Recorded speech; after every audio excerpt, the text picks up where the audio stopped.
তোর মনে যদি এমপির ছেলেকে বিয়ে করার ইচ্ছা ছিল, তাহলে আমাকে মিথ্যে স্বপ্ন দেখিয়েছিলি কেন? হ্যাঁ, আমার লাইফটা নষ্ট করলি কেন?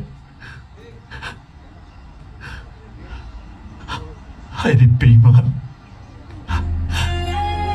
গত 6টা মাস কোথায় কোথায় না খুঁজেছি আমি, তো কি না করেছি তোকে পেতে। দেখ দেখ এই 6 মাসে কি অবস্থা হয়েছে আমার। দেখ, আর এতদিন পরে এসে বললে সম্পূর্ণ নতুন জীবন শুরু করতে।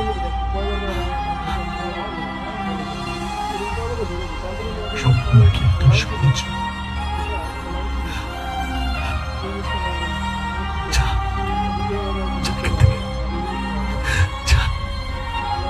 শাকিব খানের অভিনীত প্রিয়তমা, ভাই রে ভাই, এত পরিমাণ ভাইরাল, এই ছবিটা দেখে যেন সবাই হল থেকে কেঁদে কেঁদে বের হচ্ছে।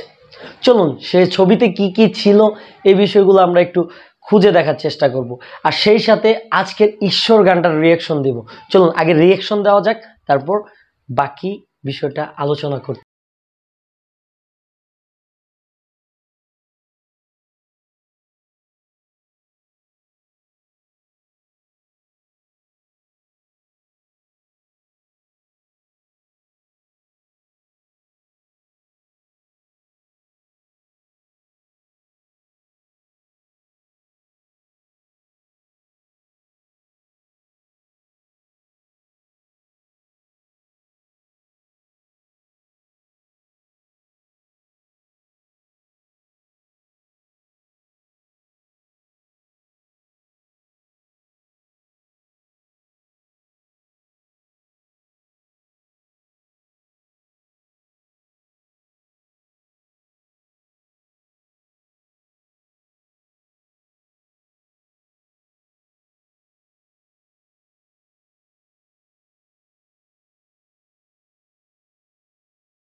শাকিব খান একটা বাংলো থেকে বের হচ্ছে, এটা বাংলো বললেও ভুল হবে, মানে নির্জন জায়গায় একটা বাড়ি, আর সেইখানেই হলো তার কবরটা দেওয়া, অর্থাৎ তার ইধিকা, তার কবরটা দেওয়া, কবরটার পাশে।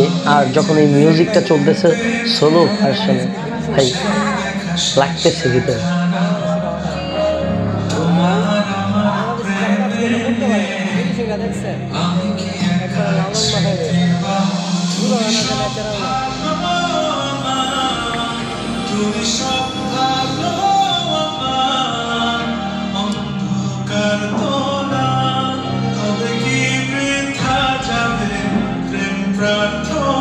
আর এই ছিল মুভির সম্পূর্ণ হার্ট টাচ বিষয়টা। পুরোটা মুভি দেখলে প্রথম অবস্থায় অনেকেই বুঝতে পারবে না আসলে এটা কি রোমান্টিক মুভি না অ্যাকশন মুভি, কারণ প্রথমে শুরু হয়েছিল অ্যাকশন দিয়ে, কিন্তু মাঝে মাঝে যেই হার্ট টাচ কিছু কথা রয়েছে সেটা আসলে মানুষকে ইমপ্যাক্ট করে দেয়। আমরা জানি যে আমাদের ইমোশনটা আমাদের সব দুর্বল করে দেয়, আমরা এইটার সাথে পেরে উঠতে পারি না, এটা সবাই জানেন যারা যারা এই ইমোশনের সাথে জড়িত আছেন।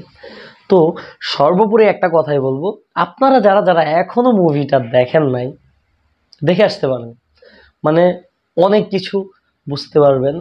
বা আপনারা যারা যারা, মানে বেসিক্যালি মেয়েদের বলছি, যারা যারা ওই যে কি বলে ছ্যাঁকা দেওয়ার ধান্দায় ঘুরেন, তাদের একটু শিক্ষা হতেও পারে এখান থেকে। আর সব ভালোবাসার টাইম পাস হয় না, কিছু ভালোবাসা সত্যিকারেরও হয়, এটা এখানেই বুঝতে পারি আমরা। সো ভালো থাকবেন, সুস্থ থাকবেন, ভালো রাখবেন। দেখা হচ্ছে পরবর্তী কোনো ভিডিওতে। আজ যাচ্ছি, তবে যাচ্ছি না, ফিরে আসছি আবার।